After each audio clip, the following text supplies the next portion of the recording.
So question 1, find x to 2 decimal places. We know to use Soh CahToa because this is a right angle triangle. So in step 1, we label the sides of our right angle triangle. We label the longest side h for the hypotenuse.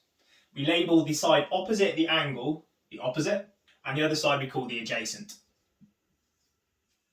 Now in step 2, we choose the correct triangle that will allow us to find the side. We are given h, the hypotenuse, and we're trying to find a, the adjacent. So we want the triangle with a and h in it, and as you can clearly see, that's CAH, C-A-H. So this is the correct triangle. Now in step 3, we use our triangle to make our equation so that we can find the side. So how do we make our equation? Well, we want to find a, so we cover up a. A is equal to c multiplied by h, because they're next to each other. C stands for cos of the angle, or cos theta, and it's times by or multiplied by h. So we know that the angle in this case is 35, so A is equal to cos 35 times by the hypotenuse, which is 10 meters. So, and if I put that into my calculator, I get 8.19.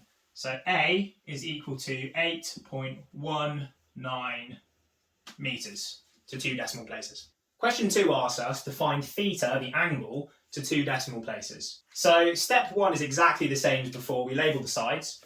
The longest side is still called h, the hypotenuse. The side opposite the angle is still called the opposite. And the other side is called the adjacent. Now step 2 is also the same. We choose our triangle. In this case, we are given the opposite and we're also given the adjacent. So we want the triangle which has the opposite and the adjacent in it. And I think you can clearly see it's TOA. That's the triangle we want. In step 3, we also make our equation, but you'll see it is slightly different than the previous question. Again, we cover up the thing we're trying to find. We're trying to find the angle, so we actually want to cover up the t in this case. Now t stands for tan of the angle, or tan theta. Tan theta, as you can see, is equal to O over A, or O divided by A.